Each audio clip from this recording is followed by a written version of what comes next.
नमस्कार प्रिय दर्शकों, नमो नारायणाय। भक्तों, स्वागत है आप सभी का। भक्तों, आज हम सभी वैशाख मास की महिमा, महात्मा की कथा श्रवण करने के लिए बैठे हैं। अद्भुत महिमा है वैशाख मास की। वैशाख में किया हुआ दान, वैशाख में किया हुआ ध्यान, जप, यज्ञ, स्नान भगवान श्री हरि को अत्यंत प्रिय है। भक्तों, कहते हैं कि जैसे युगों में सतयुग का वर्णन नहीं हो सकता है, नदियों में गंगा जी का वर्णन नहीं हो सकता है, शास्त्रों में वेद का वर्णन नहीं हो सकता है, उसी प्रकार से महीना में वैशाख मास का वर्णन नहीं हो सकता है। यह अद्भुत मास है वैशाख मास। वैशाख मास में स्नान की महिमा है। नदियों में, सरिताओं में स्नान करना चाहिए, इसलिए लोग वैशाख नहाने जाते हैं। प्रायः लोग ग्रामीण प्रदेश में आप देखे होंगे कि बहुत सारे लोग नदी स्नान करने के लिए जाते हैं, तीर्थों में जाते हैं।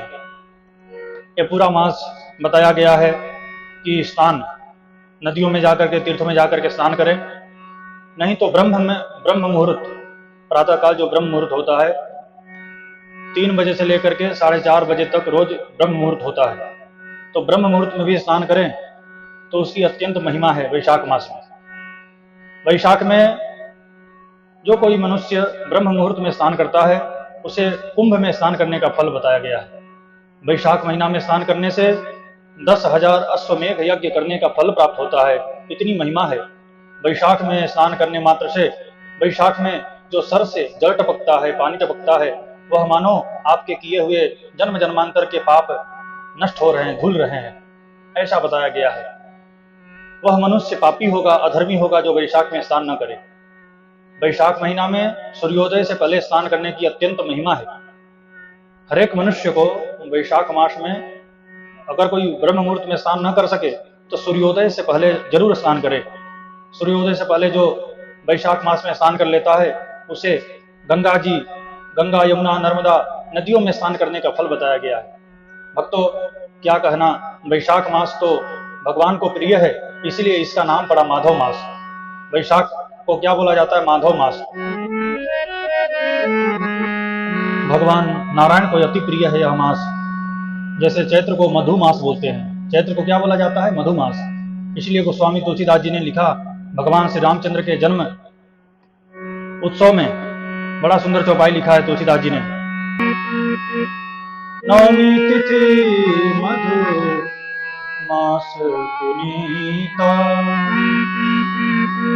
शुक्ल पक्ष अभिजित हरि प्रीता, शुक्ल पक्ष अभिजित हरि प्रीता। क्या वर्णन किया है गोस्वामी तुलसीदास जी ने। नवमी तिथि, नवमी का जो पावन पूर्ण तिथि है, उस दिन भगवान का जन्म हुआ। और मास क्या था? तो मधु मास। मधु यानी चैत्र मास। चैत्र को मधु मास कहा जाता है। इतनी महिमा है। जैसे कार्तिक को दामोदर मास कहा गया है, कार्तिक मास को दामोदर मास कहते हैं, चैत्र को मधु मास कहते हैं, उसी प्रकार से वैशाख को माधव मास कहा गया है। भगवान माधव, भगवान विष्णु, नारायण को अति प्रिय है यह मास, वैशाख मास। वैशाख मास में रोज पीपल को जल से सींचना चाहिए। पीपल में रोज अवश्य जल चढ़ावें वैशाख मास में, और पीपल की रोज 4 परिक्रमा करें। पीपल स्वयं भगवान नारायण का रूप है। पीपल में रोज जल चढ़ा करके वैशाख मास में ये घी का दीपक जलावें और 4 प्रदक्षिणा करें। अद्भुत महिमा है पीपल वृक्ष में जल चढ़ाने की। और वैशाख मास में तो अति श्रेष्ठ बताया है पीपल वृक्ष का सेवन, पीपल वृक्ष का पूजन की अत्यंत महिमा बताई गई है। भगवान नारायण मूलम ही विष्णुर्देवानाम यत्र धर्म सनातनम, हमारे सनातन धर्म के मूल हैं भगवान विष्णु। जैसे किसी वृक्ष को हरा भरा रखना है तो आप क्या करते हैं? आप वृक्ष में ही जल डालते हैं ना। किसी पत्ते को, डालियों को, शाखाओं को तो आप सींचते नहीं हैं। जैसे आप पीपल के वृक्ष में, किसी वृक्ष में जल डालते हैं तो पूरा वृक्ष हरा भरा रहता है, उसी प्रकार से सनातन धर्म के मूल हैं भगवान विष्णु। किसी देव की उपासना साधना न हो सके तो केवल विष्णु भगवान की पूजा सेवा आराधना करने से सारे देवताओं की कृपा आशीर्वाद प्राप्त होती है। मूलम ही विष्णुर्देवानाम यत्र धर्म सनातनम, यह सनातन धर्म के मूल भगवान नारायण श्री हरि हैं।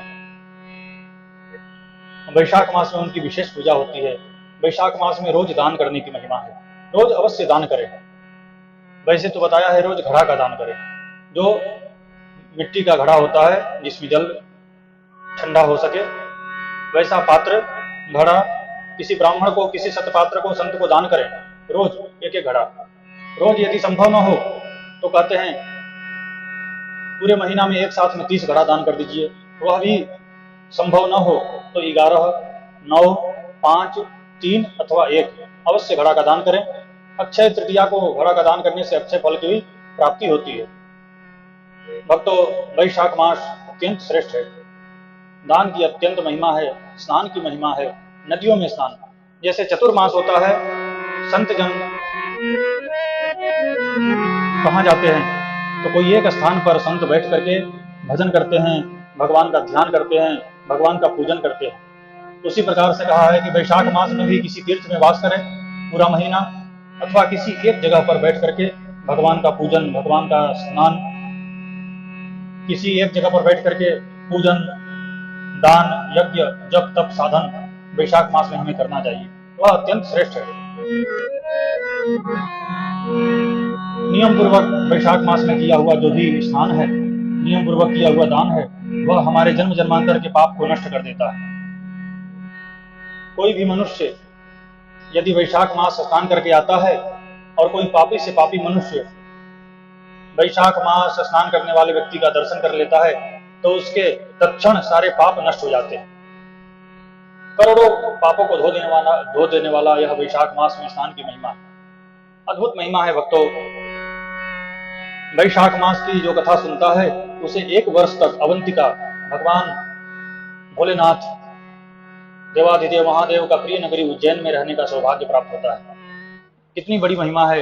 जो वैशाख मास की महात्मा की कथा सुने तो 1 मास तक अवंतिका भगवान महादेव का प्रिय नगर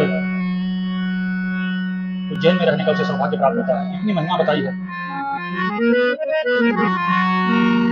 सातपुरी है, सातपुरी जिसे मोक्षदायिनी, पतित पावनी 7 नगर, सातपुरी भारतवर्ष में है।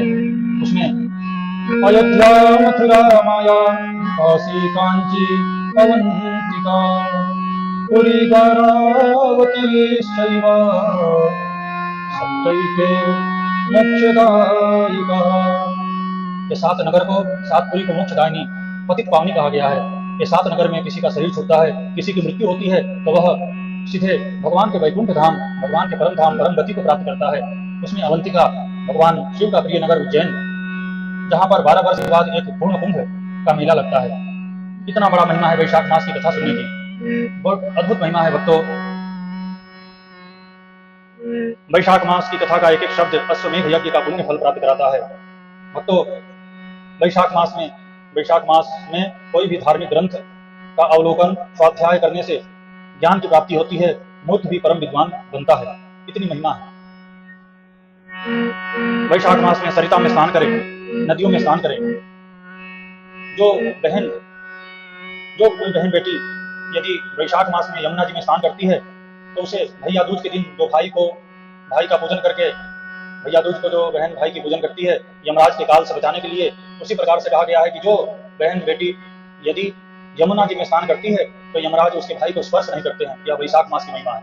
वैशाख मास के अंदर यदि कोई स्त्री यमुना जी में स्नान करे तो उसके भाई को यमराज छूते तक नहीं, स्पर्श भी नहीं कर सकते हैं। उसे यम के द्वार कभी जाया नहीं जाता है। इतनी महिमा है भक्तों। वैशाख मास की जो महिमा स्कंद पुराण में, पद्म पुराण में, न च वेद समं शास्त्रम, बड़ा सुंदर श्लोक यहाँ पर नारद जी ने संप्रति। भक्तों, एक बात बताऊं आप लोगों को, ये जो वैशाख मास के जो वक्ता हैं वह नारद जी हैं। वैशाख मास का वक्ता कौन है तो नारद जी, और वैशाख मास का श्रोता कौन है तो राजा संप्रति।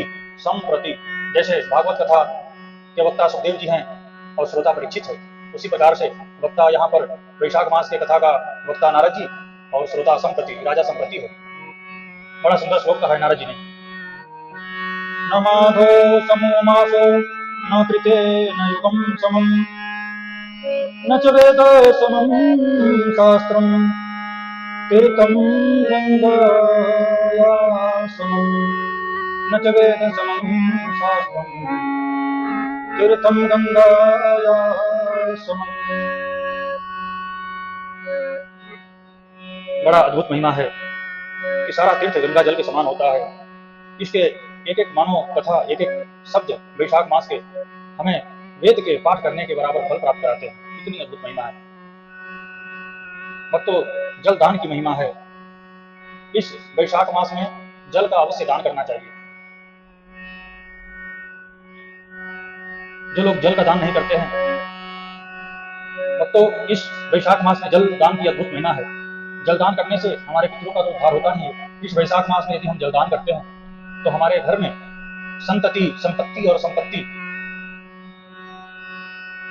इस वैशाख मास में यदि हम जल का दान नियम पूर्वक करते हैं तो जलदान की अत्यंत महिमा है। जलदान करने से संतान की प्राप्ति होती है। और संतान कैसा? तो माता पिता का भक्त, कुल का मान मर्यादा को बढ़ाने वाला और संस्कारी संतान की प्राप्ति होती है। और यश कीर्ति का गाथा पताका पूरे विश्व में फहराने वाला ऐसा वीर प्रतापी कोई पुरुष यानी कोई सत्पुत्र का जन्म होता है। और धन धान की प्राप्ति वैशाख मास में जल का दान करने से होता है। इतनी जलदान की भी महिमा है भक्तों। वैशाख मास अपने आप में श्रेष्ठ है, अप्रतिम है, अद्भुत है। ब्रह्म मुहूर्त में वैशाख मास में जग करके भगवान का पूजन, षोडशोपचार करें। विष्णु भगवान की पूजा करना चाहिए। विष्णु भगवान की पूजा, षोडशोपचार, पंचोपचार करके अपने घर में कीर्तन भजन अवश्य करना चाहिए। भगवान का नाम जप करना चाहिए और भगवान को याद करना चाहिए। हम सभी वैष्णव हैं और हमारा कर्तव्य है कि हम भगवान को रोज याद करें। उनके कृपा का, उनके आशीर्वाद का शुक्रिया अदा हम उन्हें करें कि प्रभु आपने बहुत कुछ दिया है, ये आपकी कृपा है प्रभु, मेरी ये औकात नहीं थी। जितना दिया सरकार ने मुझको उतनी मेरी औकात नहीं, ये तो कृपा है उनका, वरना मुझ में तो कोई बात नहीं। हमारे अंदर कोई क्षमता नहीं थी, उन्होंने इतना कुछ दिया है कि दामन में मेरे समाया नहीं। प्रभु ने इतना कुछ दे दिया कि हम रख नहीं पाए। तो कुछ क्षण, कुछ समय उनका भजन कीर्तन भी करना चाहिए।